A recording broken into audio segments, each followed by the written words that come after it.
नमस्कार. Health Guru I care परिवारात आपले स्वागत आहे. ताई, अनेकदा गावात काम करताना तुम्हाला वाटत असेल ना की हे माझ्या एकटीच्याने झेपणार नाही, माझा आवाज कोण ऐकणार. आणि ते खरंच आहे.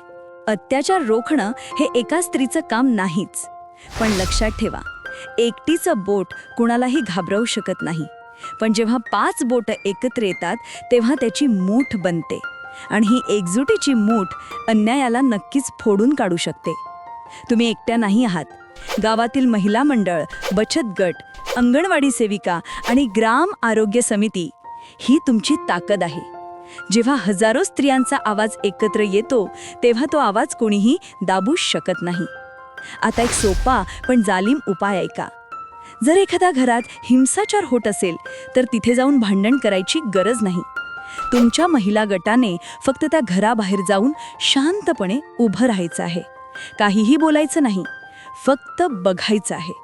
याला म्हणतात मूक विरोध. या शांततेचा आवाज इतका मोठा असतो की अत्याचार करणाऱ्याला लाज वाटू लागते, त्याला धडकी भरते.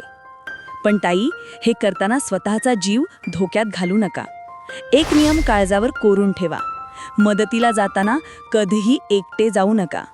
विशेषतः मोकळ्या किंवा निर्जन जागी आरोपीला भेटायला एकटे जाऊ नका. नेहमी गटाने जा. 4 चौघी सोबत असल्या की आपलीही सुरक्षितता राहते.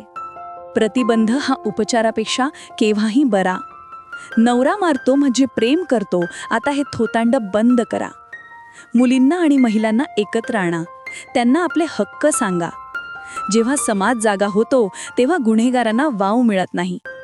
तुम्ही अंगणवाडी सेविका असाल, आशा असाल किंवा गृहिणी, तुमची एकजुटी हीच पीडितेसाठी सर्वात मोठी सुरक्षा आहे. चला, बदल घडवूया आणि आपले गाव सुरक्षित करूया. व्हिडिओ आवडल्यास लाईक करा आणि हेल्थ गुरु आय केअरला सबस्क्राईब करायला विसरू नका. धन्यवाद.